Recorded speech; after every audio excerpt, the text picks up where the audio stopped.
Sheriberii Chronicles! Welcome back to my channel. I apologize for my hiatus. Technical difficulties again. I know I have a lot of those. It's okay, I'll figure it out. Today's topic is an activist chronicle, and it is light skin privilege. So a lot of people, I feel like, ignore this, especially light skinned people. And I'm like, what the fuck are you doing? Don't ignore it. It's colorism. You can't do that. So I'm gonna tell y'all some light skin privileges that we have as light skinned people, and also how we should always address it and how to combat colorism when we face it in real life. Some examples of light skin privilege. These are not in any particular order from greatest to least, by the way. So one thing I've noticed, it's a big deal and has not really been resolved until Fenty just came out, but foundation shades. A lot of the times, darker skinned women cannot find their foundation shade. And up until Fenty just came out, shout out Riri! They were not able to find their shade because makeup companies are racist. They don't make shades for darker skinned women. And so that is a privilege that we have. Like, I have never gone to CVS or gone to Sephora or gone to Target and not be able to find my shade. And that's unfortunate that I can do that, but other women may have trouble doing that. Another big debate is hair. So if you're light skinned, or if you're mixed, rather, I should say, sometimes mixed people's curl patterns look like mine, so they're a looser curl pattern, and that's unfortunately deemed as more attractive than a tighter curl pattern that a full black woman may have.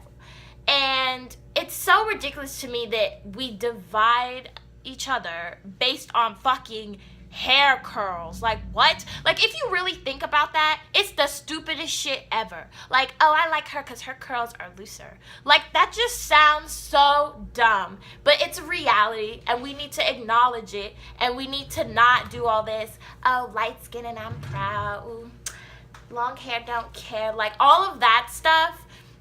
It's really just dividing us more, and it should stop. Another thing that people may not have experienced yet in our generation, because we're like teenagers, early 20s, is the job field and the business field. Many times, a darker skinned black woman and a lighter skinned black woman could have the same credentials, apply for the same job, did the same amount of school, but the lighter skinned black woman may get the job purely because she fits the white beauty standard of a lighter skin color. Back to the hair thing, I forgot to mention weaves. I don't know how I forgot weaves. It's like one of the most trending topics within the black community today. If a light-skinned person gets a weave, they are not usually deemed as self-hating, or sometimes people assume that that's their real hair. But if a darker-skinned woman were to get weave, she is assumed that she hates her hair, she hates herself. Everyone's like, oh, that's not her hair. Or very derogatory terms are thrown at darker skinned women when they get weave rather than lighter skinned women when they get weave. And I experienced this when I got weave for the first time earlier this year. People thought it was my real hair.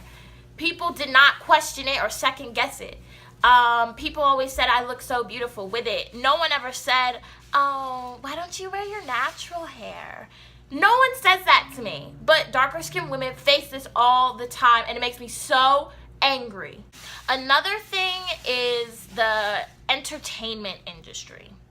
Light-skinned women are always praised in the entertainment industry. Whether it's in Hollywood, they will get the roles over a darker-skinned woman. Whether it's in music videos, they will be the woman of interest in the music video. It will rarely be a darker-skinned woman. In songs, they talk about yellow bone, red bone, light skin. That's the words they use to talk about light-skinned women and how they would love to wife them, how they would love to have sex with them, how they would love to have children with them. Darker-skinned women are never talked about in the same way, in the same light that lighter-skinned women are talked about. And that's a huge problem in the entertainment industry. It really is, because even today, in songs, you hear it in song lyrics, we have a lot of privilege when it comes there. A big privilege we also have that we really should not exercise ever is the fact that we can deny colorism.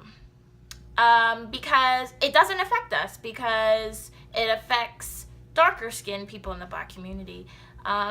But we cannot deny it. We really can't. We can't ignore our privileges. We can't ignore the advantages we may have over certain things, over certain darker skinned people. We cannot ignore that at all, because that is how we do not progress. So I'm going to tell you some ways you can check your privilege.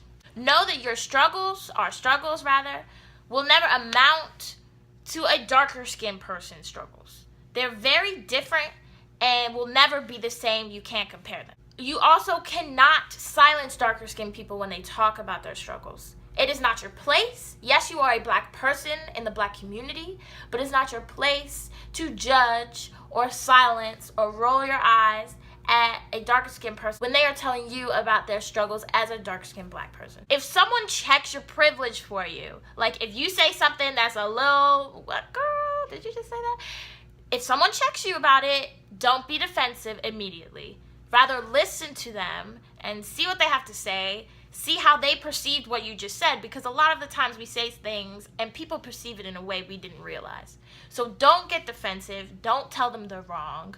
Don't tell them that wasn't me being light-skinned, because 9 times out of 10, it probably was. Last but not least, we are still a part of the black community. We will never not be a part of the black community, but we have to know and we have to acknowledge that our lighter skin, unfortunately, gives us more privilege over darker skinned people. We cannot ignore these privileges, and in order to progress and unite at all, we have to acknowledge them.